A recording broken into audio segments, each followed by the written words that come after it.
এই মহিলার সাথে যার যার আছে, আমি আমার কাছে 7 জনে আছে, এরকম আরো কত 7 জনে তার সাথে আছে, হয়তো আমার কাছে আসে নাই।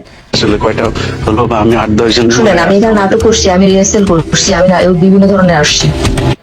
এই সবাই তো তাহলে তার কাছে ধরা।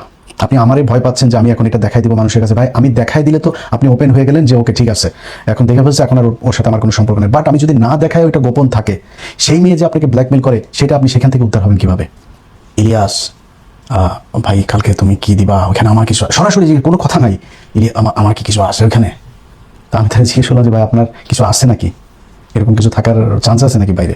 কয় না, তুমি তো মাঝখানে আমার অডিও একটা দিয়ে দিলা। থ্যাংক ইউ, তাহলে তো এখন আরেকটা ভালো দরকার।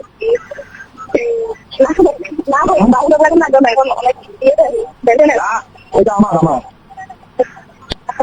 হ্যাঁ আমার জমিল উদ্দিন ফারুক, আপনার উলঙ্গ ভিডিও, উলঙ্গ ছবি দেখা আমার কোনো লাভ আছে নাকি? আপনার কি মনে হয় আমার কাছে কোনো কিছু নাই? আমার কাছে কোনো কিছু আগেও ছিল না, তো আপনার দেখাইছি? দেখাইনি কেন? দেখাইনি, দরকার নাই। কারণ আপনি দেশের বিরুদ্ধে যখন যাবেন, তখন আপনার যা মনে চাই তাই। হারুনের যেদিন কিনা করে, এই যে 6 জন আটক ছিল, এই যে নাহিদ রাজের 6 জন, ওনাদের মধ্যে তো একজন বলেছে যে ভাই আপনি যখন হারুনের ন্যাংটা ভিডিওটা করলেন, হারুন আর আমাদের এইসব নিয়ে হারুন দিয়ে খালি দেখি ওরে ফোন দেয়। গতকালকে আপনাদেরকে একটা ট্রেলার দেখানো হয়েছিল, আজকে রাত 8টায় সেটার মূল ভিডিওটা যাওয়ার কথা ছিল, সম্ভবত 22-21 মিনিটের একটা ভিডিও। তো ওই ভিডিওটাতে আমি ট্রেলারে যেটা দেখিয়েছি শুধু একজন মেয়ের, যেহেতু সেই মেয়ের ভয়েসটা গিয়েছে, আমি তার নামটা বলে দিই আপনাদের। তার নাম হচ্ছে ডালিয়া কি ডাকুরিয়া না কি যেন। তো এই নারী সবশেষ যুক্তরাজ্য বিএনপির প্রচার সম্পাদক ছিলেন। তো তিনি লন্ডনে একটা বিশেষ উদ্দেশ্য নিয়ে গিয়েছিলেন, এবং তিনি তার উদ্দেশ্য, যেই কারণে তিনি গিয়েছেন, তাকে যারা পাঠিয়েছেন, সেই উদ্দেশ্য তিনি পুরোপুরি সফল হয়েছেন। আমার ট্রেলারে তার ওই ভয়েসটা যাওয়ার পরে আমার কাছে তার নোট, ভিডিও, ছবি এগুলো আছে 7 জনের। আমি জানি না আরো কতজনের সাথে আছে সেটা আমার জানা নেই, কিন্তু 7 জনের আছে, এবং সেই 7 জনের ভেতরে সবই তারেক রহমানের খুব কাছাকাছি তারা থাকেন। এখনও তাদের ভেতরে অনেকেই তারেক রহমানের খুব কাছে আছেন, খুব পাওয়ারফুল মানুষজন। তো এই নারীকে ধরেন, তারেক রহমান যাদেরকে বিশ্বাস করে, আমি একজন মানুষকে যদি বিশ্বাস করি, সে যদি আমাকে এসে বলেন যে হ্যাঁ আমাদের খুব ডেডিকেটেড, আমার দরকার, খুব ভালো, এই সেগুলো, সে আওয়ামী লীগের একজন নেতার মেয়ে, তাকে তারেক রহমানের কাছে পরিচয় করানো হয়েছে। তিনি হচ্ছে শাহ মুয়াজ্জেমের খুব কাছের মানুষ, শাহ মুয়াজ্জেম তাকে চেনেন, তিনি খুব বিএনপি মাইন্ডের ফ্যামিলির মানুষ, এরকম বোঝানো হয়েছে। কিন্তু সে তারানা হালিমের সাথে পলিটিক্স করেছে, নাটক করতো, তার বাবা আওয়ামী লীগ নেতা ছিল।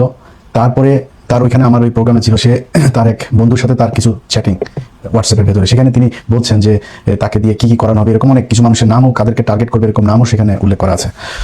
তো এই নারীর যতটুকু গিয়েছে গতকালকের কয়েক সেকেন্ডের যে ভিডিওতে, সেটা দেখার পরে আমি আজকে সারাদিন ধরেন এই গেল 3-4-5 মাসে যেসব বিএনপির অনেক মানুষজন আমার কাছ থেকে খুব দূরত্ব বজায় রাখতেন, তাদের ভেতরেও 2-1 ফোন করেছেন। কেউ কারোর ভাই, বন্ধু, খালা, এরকম নানান জনকে দিয়ে ফোন দিয়েছেন, একজনের পিএস ফোন দিয়েছেন, একজন নেতা সম্ভবত মদ টদ খায়া পুরা টাল হয়েছিল, ইলিয়াস, ভাই কালকে তুমি কি দিবা ওখানে? আমার কিছু সরাসরি কোনো কথা নাই, আমার কি কিছু আসে ওখানে? তা আমি তাহলে জিজ্ঞেস করলাম যে ভাই আপনার কিছু আসছে নাকি, এরকম কিছু থাকার চান্স আছে নাকি বাইরে?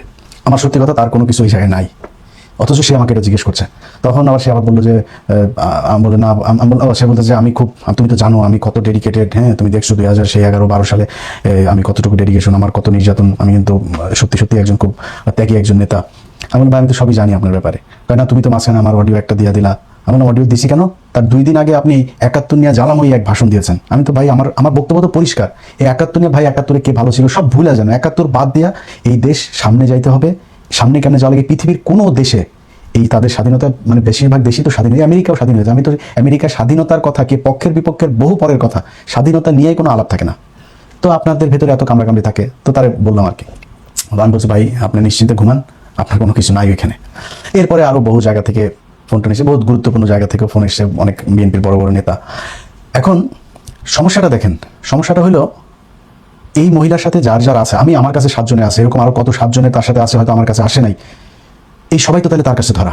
আপনি আমারই ভয় পাচ্ছেন যে আমি এখন এটা দেখাই দিব মানুষের কাছে। ভাই আমি দেখাই দিলে তো আপনি ওপেন হয়ে গেলেন যে ওকে ঠিক আছে, এখন দেখে ফেলছে, এখন আর ওর সাথে আমার কোনো সম্পর্ক নেই। বাট আমি যদি না দেখাই, ওইটা গোপন থাকে, সেই মেয়ে যে আপনাকে ব্ল্যাকমেল করে, সেটা আপনি সেখান থেকে উদ্ধার হবেন কিভাবে? তার তো একটা উদ্দেশ্য আছে, সে কোন দেশের গোয়েন্দা সংস্থা, কোন দলের সে এজেন্ডা বাস্তবায়ন করতে সেখানে গিয়েছে, সেগুলো যদি করে, এটা তো আমার দেশের জন্য বিশাল সমস্যা। এখন আমাদের এই নেতাদের চরিত্র যদি এটা হয়, ভাই আপনার যদি বিয়ে করতে মনে চায় আপনার ওয়াইফের সাথে, যদি আপনার না হয় আপনার একটা বিয়ে করেন, দুইটা আল্লাহ তো আপনাকে সুযোগ দিয়েছে, এর চাইতে তো বড় কিছু নেই। আপনি সমাজে আপনাকে দেখাইতে হবে হ্যাঁ আমি তো, আমার কোনো সমস্যা নাই, ভেতরে ভেতরে আপনি বিভিন্ন জনের কাছে আপনার বিচি বিক্রি করে দিয়ে বসে আছেন, এটা আমার দেশের জন্য সমস্যা। তারপরেও আপনাদের প্রতি শ্রদ্ধা দেখায়া আমি আজকে সেই ভিডিওটা দেই নেই। কিন্তু আমি কিন্তু জানি আমার এখানে যে কজন আছে আমি তো জানি কে কে আছে সেখানে।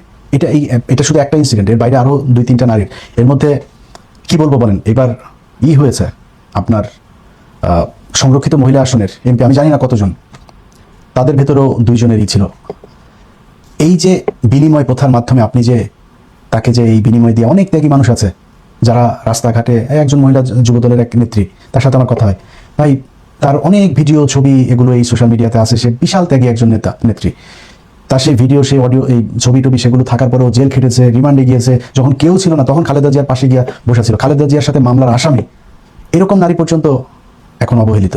বিএনপির বহু মানুষ আছে অবহেলিত। আপনি মনে করেন না যে যারা কিছু করে নাই, যার কোনো অবদান নাই, তারপরেও তার পদ দিয়ে দেওয়া হচ্ছে, এমনিতেই দেওয়া হয় না। এর পেছনে কারণ আছে, কোনো না কোনো জায়গায় নেতা ধরা আছে, যে কোনো এক নেতার মাধ্যমে এসে তারপরে এই পদটা বাগায়। এখন এই যদি হয় আমার দেশের নেতাদের চরিত্র, তাহলে আপনি তো খালি আমার ভয় পাবেন না, আপনি প্রথম আলোরে ভয় পাবেন, ডেইলি স্টারে ভয় পাবেন, আপনি ইন্ডিয়ান এজেন্সির ভয় পাবেন, এটা না হলে কিন্তু তোমার এটা ছেড়ে দিব। তাহলে এখান থেকে আমরা উদ্ধার পাবো কেন? আমার এই দেশ, এটা স্বাধীনতাটা থাকবে কেন? কারণ আপনারা তো দেশ পরিচালনা করবেন, দেশের বিশাল গুরুত্বপূর্ণ এই সিদ্ধান্ত আপনাকে নিতে হবে। আপনার যদি নাকি এরকম কারোর প্রতি পিছুটান থাকে, কোনো ঘটনার প্রতি পিছুটান থাকে এবং আপনাকে দিয়ে কাজ করানো যায়, তাহলে তো এই দেশের স্বাধীনতা থাকবে না। অতএব আপনাদের কাছে আমার যেই অনুরোধ যেটা থাকবে, এরকম যদি থাকে, আমার কথা হলো মানুষ পৃথিবীতে কেউ ফেরেশতা না। আপনার শয়তানের ইয়েতে পড়ে যেমনি হোক, আপনি কোনো একটা কারণে আপনি কোনো এক নারীর সাথে আপনার কোনো কিছু আছে, আমরা এটা মাইন্ড করবো না ভাই। বাংলাদেশের যদি বলেন যে 99.9% নেতা টেতা যারা আছে, যারা পলিটিক্স করে, সব ধান্দাবাজি করে, আমরা সবাই জানি। আপনারা যে চুরি করেন, কারোর ব্যবসা নাই, চাকরি নাই, কোনো কিছু নাই, ছেলে মেয়ে সব আমেরিকায়, অস্ট্রেলিয়া, কানাডাতে পড়াশোনা করেন, কেমন করেন আমরা বুঝি না কিছু। আপনি চোর, এটা আমরা সবাই জানি, এবং এটা খুব গর্বের সাথে আপনাদের বলতেও সমস্যা হয় না যে একটা প্রজেক্ট থেকে 20 কোটি টাকা হলে সেখান থেকে 10 কোটি আপনি খাবেন, 5 কোটি দিয়ে কাজ করবেন, 5 কোটি মন্ত্রণালয়ে দিবেন, উপরে দিবেন, ডলারে দিবেন, দিয়ে তারপরে পুরো লুটপাট করে খাই নিচ্ছে। আমরা তো জানি আপনারা অসৎ মানুষ, তো জানলাম, নাইলে ধরেন আপনারা দুশ্চরিত্র, এটাও জানলাম, সমস্যা কি, মাফ করে দিলাম, বলেন জীবনে আর করবো না। যাদের যাদের আছে, হয় রাজনীতি থেকে সরেন, নাইলে এটা স্বীকার করেন, করে আপনি নিজেরাই বলেন যে আমি পিছনে কিছু ভুল ছিল, বলারও দরকার নেই যে পিছনে কিছু ভুল ছিল, আপনাদের দেশবাসীর কাছে ক্ষমা চাই, জীবনে এরকম আর হবে না। এটা যদি না করেন, তাহলে আমরা এখান থেকে উদ্ধার পাবো কিভাবে? আমরা একটা কিছু বললে ধরেন, বিএনপির অনেক আমাদের দেশের পাতি নেতা আছে, এখানে আমেরিকায় থাকে। কয়দিন আগে জর্জিয়াতে একটা প্রোগ্রাম হয়েছে, সেই প্রোগ্রামের ভেতরে সেখানে যা বলছে যে ইলিয়াস সে আমেরিকাতে থেকে তারপরে দলের বিরুদ্ধে কত কিছু করে, এটার ব্যাপারে আমরা আইনগত কোনো ব্যবস্থা নিতে পারি কিনা। শালার পোত, বিএনপি শিখাস আমার বিএনপি শিখাস, তোরা এখানে বহুত নেতা আছে, সবাই বলছি না, এখানে বহুত নেতা আছে, বলছি ভাই একটা প্রোগ্রামে আসেন না ভাই, ইলিয়াস ভাই একটা তথ্য দিচ্ছে, ধরেন ভাই আমার কিন্তু কোট করেন না, কেন ভাই, আমার একটু দেশে যাইতে হবে।